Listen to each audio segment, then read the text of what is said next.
చుట్టూ బాగుండాలి. ఎవరిని మనము రిస్ట్రిక్ట్ చేయలేమండి ఇక్కడ. అంజలి గారు మీరు ఇది కట్టుకోవాలి, లయ నువ్వు ఇది వేసుకోవాలి, ఇది మనం ఎవరు, మనకు ఆ రైట్ లేదు. మన ఇంట్లో పిల్లలు మనం రిస్ట్రిక్ట్ చేయలేకపోతున్నాం, మనకు ఆ రైట్ లేదు. కానీ ఏదన్నా ఒక రియాక్షన్ ఎందుకు జరుగుద్దో సృష్టిలో ఎవ్రీథింగ్ మంచి కోసమే జరుగుతుందండి. మీరు నమ్మరు, ప్రతి సోషల్ మీడియాలో ఆ నెల 2 నెలలు అంతా కూడా శివాజీ గారు చెప్పింది కరెక్టా రాంగా అని పెడితే 98% మంది ఎస్ హీస్ పర్ఫెక్ట్ అన్నదే ఓటింగ్ పడింది. నమ్ముతారా మీరు? తెలుసా మీకు విషయం? ఇప్పుడు మన దగ్గర కూడా కొంతమంది అండి ఎందుకు నెగిటివ్ తీసుకున్నారో నాకు అర్థం కాలేదు. అందరూ నాకు తెలిసిన వాళ్ళే, ఎవరో తెలియని వాళ్ళు కాదు. నేను కొంతమందితో పనిచేసిన వాళ్ళే చాలా బలంగా ఫోర్స్ పెట్టి దీన్ని ఒక ఉద్యమంలో నడపాలని ట్రై చేశారు. కానీ నేను అనేది నాకేంటి వస్తుంది అసలు. ఆ రోజు మీరు ఎవరిని అనలేదు, యాక్చువల్లీ మీరు ఆ వీడియో చూస్తే అని అనలేదు. ఇలా అనుకుంటారు, ఎవరి మనసులో వాళ్ళు ఇలా అనుకుంటారు అన్నారే తప్ప ఈయన ఎవరిని అనలేదు. టు బి ఫ్రాంక్, నేను ఇప్పుడు అదే టైంలో నాకు తెలుసు ఎవరెవరు ఫోర్స్ చేసి ఎవరెవరు మీటింగ్లు పెట్టుకున్నారో నాకు అన్నీ తెలుసు. నాకు అందులోంచి ఆ మీటింగ్లో ఉన్న కొంతమంది మహిళలే చెప్పారు నాకు, ఇంత ఉందేంటి బ్రో నీ మీద. మేబీ నాతో పాటు పనిచేసిన వాళ్ళకి చాలా మందికి కూడా. బట్ పబ్లిక్ 95% అబౌవ్ మీకు సపోర్ట్ ఉంది సార్. అది ఓకే అండి. నేను అంటున్నాను, నేను అందరూ బాగుండాలని కోరుకుంటా కదా, వీళ్ళు ఎందుకు నా మీద ప్రతీకారం ఎందుకు అని అనిపించింది. బట్ ఓకే, ఏది ఎందుకు జరగాలో అది. నేను ఇప్పుడు ఫంక్షన్స్కి వెళ్తా కదండి, నాకు కొంచెం ఎంబ్రాసింగ్ ఉంటుంది. వాళ్ళందరూ వచ్చి మీరు అన్నది చెప్తున్నారు కానీ నాకు అది గుర్తొస్తుంది అని అనుకుంటాను నేను. మేడం, మనము ఈ సమాజంలో మనం మంచివాడిగా నటించాలన్నా, మనం మంచి ముసుగులో ఒక గ్రడ్జిలు పెట్టుకొని చేయాలనుకున్నా నేచర్ ఎవరిని వదిలిపెట్టదు. అది శివాజీ అయినా, అంజలి గారైనా, లయ అయినా, ఎవరైనా సరే. ఇప్పటికి కూడా చెప్తున్నా, ముసుగులు వద్దు మనకి, ధర్మంగా ఉందాం, న్యాయంగా మాట్లాడడం. తప్పు క్షమించండి, లేదా ఒప్పు. ఎవరో ఫోర్స్ చేస్తే, ఎవరో వచ్చి మాట్లాడుకుంటే ఏమిటవుద్ది? ఏమీ కాదు. నేచర్కి తను కరెక్ట్ చేస్తా అన్నిటినీ. ఇక్కడ నేను తప్ప మీరు కరెక్టా, మీరు తప్ప నేను కరెక్టా, ఇది కాదు. ఇక్కడ సృష్టికి ఈ నేచర్కి ఏం కావాలో అది తను చేసుకుంటా వెళ్ళిపోద్ది. నమ్మకపోతే మీ ఇష్టం. నేనైతే బలంగా నమ్ముతా, అప్పుడే నేను జాగ్రత్తగా ఉంటా.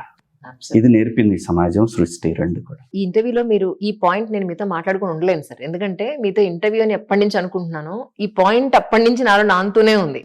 దండోర సినిమాలో మీరు బిడ్డ అని ఒక చోట పిలుస్తారు, మీరు జైల్లో లోపల ఉంటారు, మీ వాడు వస్తాడు చూడ్డానికి, కానీ మిమ్మల్ని చూడ్డానికి రాడు, మీ మీద కసితో కోపంతో రగిలిపోతూ ఉంటాడు. పెద్దవాళ్ళకి తెలుసు మీరు చేసింది ఎక్కడ అందులో తప్పు లేదు అని, కానీ అతని దృష్టిలో, పిల్లల దృష్టిలో అతనికి అనుభవం లేదు కాబట్టి, అంత వయసు లేదు కాబట్టి మిమ్మల్ని ఒక శత్రువుని చూసినట్టు చూస్తాడు. కానీ మీరు అతను వెళ్ళిపోయేటప్పుడు మీరు బిడ్డ అని పిలుస్తారు చూసారా, ఆ ఎక్స్ప్రెషన్ ఉంది sir, connected with each and every parent అండి. చాలా అండి. నాకు ఈ దండోరా సినిమాకి నాకు వచ్చిన అప్రిషియేషన్ వాణిశ్రీ గారు చేశారు. నేను ఇప్పటిదాకా చెప్పుకోలేదు ఎక్కడ. వాణిశ్రీ గారు చేశారు. 45 minutes మాట్లాడారండి. అప్పుడు నా ఫోను ఛార్జ్ అయిపోయింది. ఆవిడ చెప్పిన మాటలు చెప్తే ఎగ్జాగరేషన్లా ఉంటుంది అందరికీ. ఆవిడ ఎంత హృదయపూర్వకంగా చెప్పారంటే ఏడ్చేశాను నేను తర్వాత. అంటే ఫస్ట్ మనల్ని మనం గ్రేట్గా ఫీల్ అయ్యేదానికంటే ఇంకొకలా ఎక్స్ప్రెషన్ ఉంటుంది చూసారా, అది నీకు బ్లెస్సింగ్, అది నిజమైన మర్యాద, అది నిజమైన గుర్తింపు. ఒక మహానటి, ఆవిడ ఏ లాంగ్వేజ్ ఎవరు గుర్తించలేరు. మలయాళం వెళ్తే ఆవిడ మలయాళం మాట్లాడితే మలయాళీ అనుకుంటారు. అంత మహానటి నాకు ఫోన్ చేయాల్సిన అవసరం ఏంటి? ఇవాళ తెలుగు ఇండస్ట్రీలో గొప్ప నటుల పేరు చెప్పమంటే గుర్తొచ్చే పేరు జూనియర్ ఎన్టీఆర్ గారు. ఆయన మనం ఎప్పుడు చూడలేదు ఒక సినిమా గురించి అటువంటి పదాలు. చాలా సినిమాలకి బాగుంది, కంగ్రాచులేషన్స్ చెప్పారు, కానీ ఆ పదాలు ఆయన ఎంత ఫీల్ అయ్యి ఉంటే, ఆయన అసలు ఎవరు అడగకుండా ఒక ట్వీట్ పెట్టారంటే అది కావాలి. నేను తర్వాత వారిని కలుద్దామని ట్రై చేశాను కానీ లేరన్నారు, షూటింగ్ అబ్రాడ్లో ఉన్నారన్నారు. అంటే నేను అనేది అంటే మనం మాట్లాడే మాటలు మనల్ని జడ్జ్ చేస్తూ ఉంటారండి. ఇప్పుడు సపోజ్ ఇంటర్వ్యూలు చేస్తున్నారు అనుకోండి, మీరు నాకు ఒక సమస్య గురించి మాట్లాడాలి అన్నప్పుడు గట్టిగా మాట్లాడతాను నేను. ఇది చాలామంది జడ్జ్ చేస్తారు, అది కరెక్ట్ కాదు. వాడికి అది, వాడు ఇది, ఎవరో చెప్పుకున్న మాటలను కూడా పర్సనల్గా తీసేసుకొని ఎందుకు ఒక రకమైన డిస్టెన్స్ మెయింటైన్ మొదలు పెడతారు. విచ్ ఈస్ నాట్ రైట్ అవును. అని నా అభిప్రాయం. అవును. రైట్ కాదా అనేది వాళ్ళ వాళ్ళ వాళ్ళ ఇష్టం అది. అవును. నేనంటే ఈ సందర్భంలోనే ఆర్టిస్టులు వాళ్ళ మధ్య ఆ చిన్న ఆ గ్యాప్లు పెరుగుతూ ఉంటాయి, కానీ కలిసినప్పుడు బాగానే ఉంటుంటారు, కానీ మాట్లాడుకోలేరు. ఇది చాలా నేనైతేనండి ఎవరన్నా ఒకవేళ అలా ఉంటే నేను వెంటనే మెసేజ్ పెడతాను, నా వల్ల ఏమైనా ఇబ్బంది జరుగుతుందా, ఏదైనా ఉంటే నేను కరెక్ట్ చేసుకుంటాను, ఎందుకు ఏదో చిన్న అది తెలుస్తూ ఉంటుంది గురువు నాకు అని నేను చెప్తాను. నేనేం చేశాను, ఒకవేళ నేను తెలియకుండా కూడా ఏమైనా చేసి ఉండొచ్చు, నేను మాట్లాడి ఉండొచ్చు, కరెక్ట్ చేసుకున్నాను దాన్ని, హ్యాపీగా చిన్న లైఫ్ మంది. అమ్మతోడు అండి నేను ఎవరికైనా పెట్టేస్తానండి మెసేజ్, వాళ్ళు రిప్లై ఇస్తారో లేదో వాళ్ళ ఇష్టం, నాకు సంబంధం లేదు. అది కడిగేసుకున్నట్టు అయిపోద్ది, అది అయిపోద్ది. సో ఇలా బతకడం నాకు ఇష్టం అండి. కాబట్టి మీరు అన్నారు ఎక్స్ప్రెషన్స్ ఇవన్నీ కూడా మీరు ఇంకా చూస్తే కొంతమంది నేను బోన్లో చెప్పేసి నేను ఆ భారం దించేసుకొని వస్తుంటా చూసారా, దాన్ని కొంతమంది ప్రేజ్ చేశారు. ప్రతి మూమెంట్ అండి ఆ సినిమాలో, ప్రతి మూమెంట్ని మీరు నమ్మరండి. ప్రతి తెలుగు సమాజం అబ్రాడ్లో ఉన్న చాలా మంది 90% చూసారని వాళ్ళు చెప్తా ఉంటే అదండి నిజమైన సక్సెస్. మీ ఎక్స్ప్రెషన్ కి ఎంత కనెక్ట్ అయిపోయిన తర్వాత ఆ రోజు రాత్రంతా ఇంట్రోస్పెక్ట్ చేసుకుంటూ ఉన్నాను. ఏంటంటే జనరల్ గా పిల్లలు తల్లిదండ్రులను తప్పు పెట్టేస్తారు. ఇంకొక చిన్న విషయం, ఇందాక మాట్లాడుకున్న సందర్భంలోనే ఏమవుతుంటే అండి, ఈ తెలియని పెట్టుకోవటం వల్ల మనకి రావాల్సిన కొన్ని పాత్రలు కూడా మిస్ అయిపోతుంటాయండి. ఆ డిస్టర్బెన్స్, ఆ డిఫరెన్సెస్ తెలియదు. వాస్తవంగా 1-to-1 ఏం ప్రాబ్లం ఉండదు.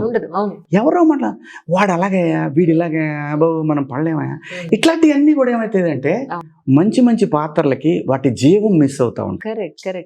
మనం బయట నుంచి చాలా మందిని తెచ్చుకొని అంటే వాళ్ళు మహా టాలెంటే, అందులో ఏమో అనుమానం లేదు, కానీ మనం కూడా చేయగలం అనేది ప్రూవ్ చేసుకోవటానికి చాలా డిఫికల్ట్ అవుతుందండి. నిజం సార్. నేను చాలా మందిని అదే రిక్వెస్ట్ చేస్తున్నాను, no I'm not like that, నేను అది కాదు, దిస్ ఈజ్ మీ, ఇది శివాజీ, ఇది మాత్రమే శివాజీ. నాకు ఒకవేళ వాళ్ళు ఎంత పెద్దవాళ్ళైనా వాళ్ళు నన్ను అవమానిస్తే మాత్రం ఖచ్చితంగా కడిగేస్తా అక్కడే. That is my self respect. How dare you. ఇదేమవుతుందంటే అండి ఆ డిఫరెన్స్లు క్రియేట్ చేస్తుంది. ఎక్కడో వాళ్ళు ఎవరితోనో మాట్లాడతారు, వాళ్ళు ఇంకొకరితో మాట్లాడతారు, ఆయన్ని ఇలా అంట, సో వీడు టాలు తీసుకెళ్ళేసి ఏమైందంటే ఒక మంచి పాత్రలు వాటికి జీవం మిస్ అవుద్ది, అలాంటి గొప్ప పాత్రలు చేసే అవకాశం నాకు మిస్ అవుద్ది, తద్వారా సినిమాకి అన్యాయం చేసిన వాళ్ళు అవుతాం. ఇది పోవాలి బ్రో, ఇది వద్దు, అది కాదు శివాజీ.